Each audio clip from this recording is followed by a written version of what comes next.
turn to our friend, Lieutenant Colonel Danny Davis of the Defense Priorities Group, the senior fellow and military expert there, who wrote an interesting op-ed on FoxNews.com and talked about that this was the right way to conduct this business. Danny, good morning to you. Morning. Thanks for having me. So talk to me. Well, first of all, I just want to establish this. You did how many tours in Afghanistan? 2 or 3? I did 2 in Afghanistan, four combat tours total. Okay. So in the 2 in Afghanistan, what was your interpretation of what was going on in terms of the conflict? Was this something that you thought militarily was going to be able to be resolved, or were there going to be other actions that needed to be taken? No, in fact, I was very outspoken in early 2012 after I finished my second combat tour in Afghanistan in late 2011, that the war was absolutely unwinnable, that it was in America's national interest to end the war on schedule, or not on schedule, but at that time, and not to continue trying to accomplish the unattainable, because it was militarily unwinnable. There's no strategy you could use. There was no number of troops. There was no, creative way to apply whatever. There was nothing you could do to win. Anything besides ending the war and bringing the troops home was just going to perpetuate and extend the loss of life, the loss of money, and the continued failure. And that's exactly what we've seen, which is why, despite how messy this may well end up being, it is absolutely the right thing to do. Yeah, and I think messy's a key point there, because I don't think that withdrawing is easy, and I don't know that anybody said it was easy, and you kind of pointed to it in your piece where you talked about withdrawing won't be problem-free. But now what problems are we going to see here now that, or at least what could we see in terms of issues that we could face in terms of breaking this agreement on the May 1st withdrawal and then pushing it all the way back to September? Well, it's not going to cause the United States per se any problems, because we can do this on whatever timeline we desire to do so. We could have done it on the 1 May original plan. I mean, we absolutely could have, if the incoming administration had just decided to follow the path that was already established, by the previous administration, by the U.S. government. We could have done it on May 1st, but for whatever reason they didn't.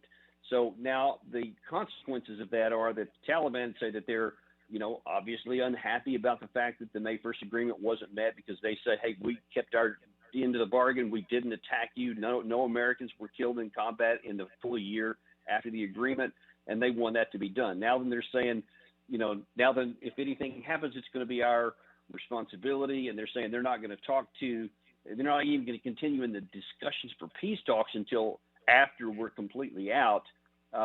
But that, the fact is, whether they do something or not, it's not in their interest to do so. And I think that it's more posturing than anything else, because they know, and President Biden made very clear yesterday, that we will have full security all the way up to the last troop is gone in anybody, whether it's Taliban, whether it's ISIS, whether it's, any other kind of extremist group.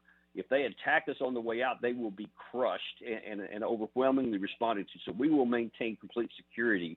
And the Taliban knows it. So they don't have anything to gain by attacking it, because it's not going to change the day. All it would do was throw away the lives of their troops for no gain. So I doubt that they'll do that. But if they do, we're prepared for it.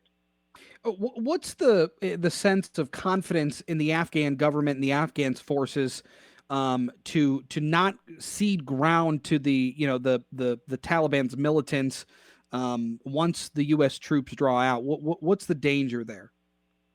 Well, see, and here's the common perception is that this is going to result in the fall of the Afghan government, that the country could descend into full-on civil war.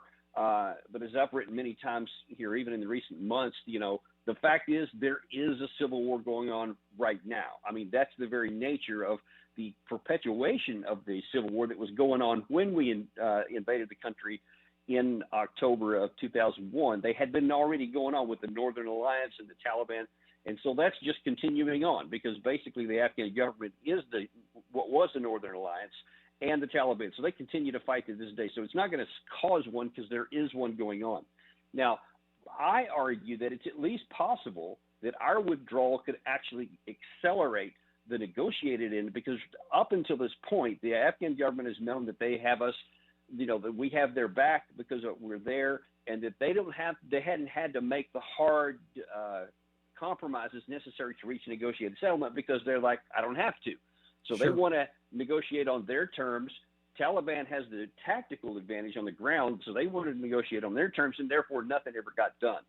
Now that we're going to be out of the picture, now then the Afghan government realizes they may have to make compromises they didn't want to because they won't have us on their back. And that, ironically, may be the impetus necessary that both sides come together to have what kind of, some kind of mutually acceptable deal that can end the fighting for the first time in, frankly, 40 years.